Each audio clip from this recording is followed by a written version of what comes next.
Good day. This is called Charlie and the Chocolate Factory by Roald Dahl. Chapter 1.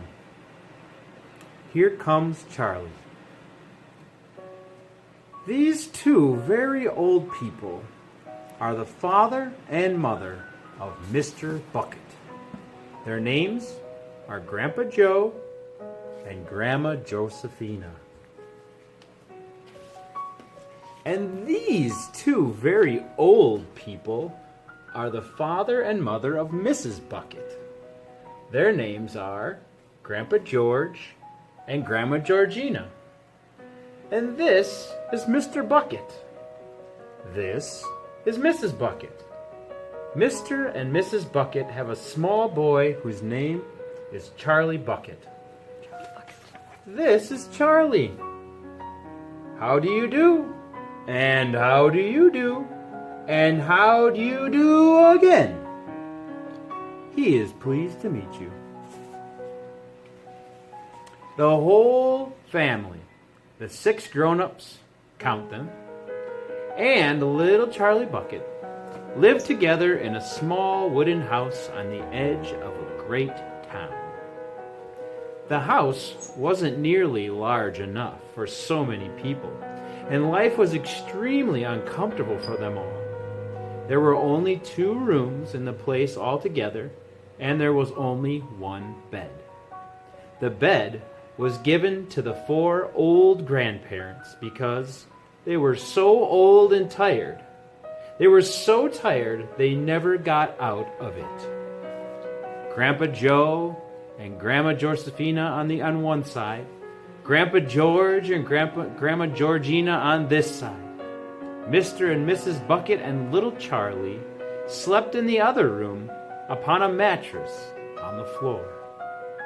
In the summertime, this wasn't too bad, but in the winter, freezing cold drafts blew across the floor all night long, and it was awful.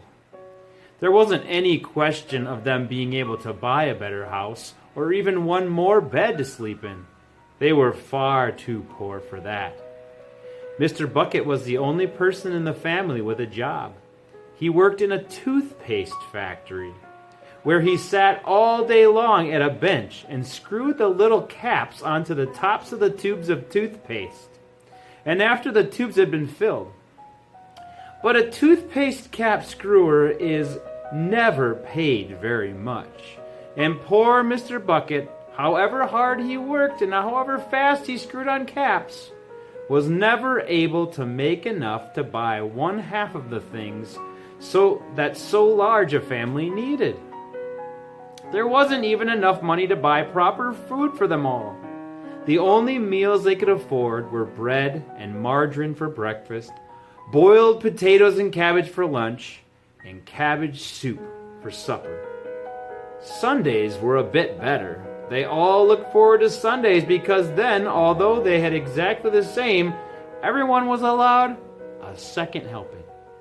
The Buckets, of course, didn't starve, but every one of them, the 2 old grandfathers, the 2 old grandmothers, Charlie's father, Charlie's mother, and especially little Charlie himself, went about from morning till night with a horrible, empty feeling in their tummies.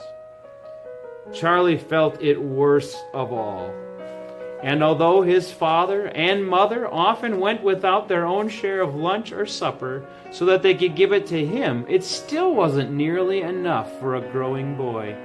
He desperately wanted something more filling and satisfying than cabbage and cabbage soup. The only thing he longed for more than anything else was chocolate. Walking to school in the mornings, Charlie could see great slabs of chocolate piled high in the shop windows, and he would stop and stare and press his nose against the glass, his mouth watering like mad. Many a times a day he would see other children taking creamy candy bars out of their pockets and munching them greedily, and that, of course, was pure torture. Only once a year on his birthday did Charlie Bucket ever get to taste a bit of chocolate. The whole family saved up their money for that special occasion, and when the great day arrived, Charlie was always presented with one small chocolate bar to eat all by himself. And each time he received it on those marvelous birthday mornings, he would place it carefully in a small wooden box that he owned and treasure it as though it were a bar of solid gold. And for the next few weeks, he would allow himself only to take a look at it, but never to touch it. Then at last, when he could stand it no longer, he would peel back a tiny bit of the paper wrapping at one corner to expose a tiny bit of chocolate, and then he would take a tiny nibble, just enough to allow the lovely sweet taste to spread out slowly over his tongue. The next day he would take another tiny nibble, and so on, and so on. And in this way, Charlie would make his 10-cent bar of birthday chocolate last him for more than a month. But I haven't yet told you about the one awful thing that tortured little Charlie the chocolate lover more than anything else. This thing for him was far, far worse than seeing slabs of chocolate in the shop windows or watching other children munching creamy chocolate bars right in front of him. It was the most terrible, torturing thing you could imagine, and it was this. In the town itself, actually within sight of the house in which Charlie lived, there was an enormous chocolate factory. Just imagine that!